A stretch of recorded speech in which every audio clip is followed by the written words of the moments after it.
কুচুটে শাশুড়ি মা যখন ভ্লগ করে। হ্যালো গাইস, তা আমি হলাম কুচুটে শাশুড়ি মা। আর আমার সকাল সকাল ঘুম ভেঙে পড়েছে, দিয়েই আমি চলে গেছি নিজের বৌমার ঘরে। সে উঠেছে কিনা দেখার জন্য, কিন্তু সে এখনো ওঠেনি। তাই জন্য আমি তাকে ওঠানোর জন্য একটা প্ল্যান বানালাম। রান্নাঘরে গিয়ে জোরে জোরে বাসন ঢুকতে লাগলাম, যেন এই বাসুরের আওয়াজ শুনে তার ঘুমটা ভেঙে যায়। আর তারপর বৌমা চলে গেল রান্নাঘরে, আর আমি নিজের জায়গায় এসে বসে পড়লাম রেস্ট করবো বলে। তারপর দেখলাম সামনে ফোনটা পড়ে আছে, সেই জন্য ফোনটা নিয়ে নিজের রিলেটিভদেরকে ফোন করে নিজের বৌমার দেরি করে ওঠার খবর সবাইকে লাগাতে লাগলাম। বৌমার নামে কুটনামি না করলে তো আমার দিনই বার হয় না, সেই কাজটা করে নিলাম। সবাইকে এক এক ফোন করে বৌমার নামে কুটনামি করে দিলাম। তারপরে আমার জিগের কাছে শান্তি পড়লো। সবার সাথে এত কথা বলতে বলতে দেখলাম যে আমার হঠাৎ করে খুবই খিদে পেয়ে গেছে, পেটটা গুড়গুড় করে আওয়াজ করছে। তাই বৌমাকে চিৎকার করে ডাক দিলাম আর বললাম যে কই গো বৌমা, খাবার কই, খাবার দাও।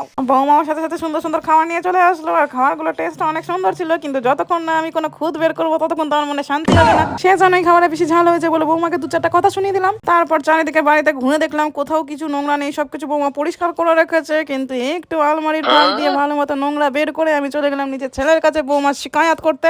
সন্ধ্যাবেলা আমি সবকিছু করার পর নিজের ঘরে বসে বসে টিভি দেখছিলাম, আর তখনই দেখলাম যে আমার ছেলে এসে আমার বৌমাকে ঘুরতে নিয়ে যাবে বলছে, কিন্তু সেটা তো আমি হতে দেবো না। আর সেই জন্যই আমি নিজের শরীর অসুস্থতার বাহানা করলাম, আর তাদেরকে আমি আটকে দিলাম, ঘুরতে যেতে দিলাম না। আজকের মতো আমার বৌমাকে সাহায্য করা হয়ে গেল। কুচুটে শাশুড়ি মার ব্লগ নিয়ে আবার পরের দিন আসবো। তোমাদের সবাইকে টাটা।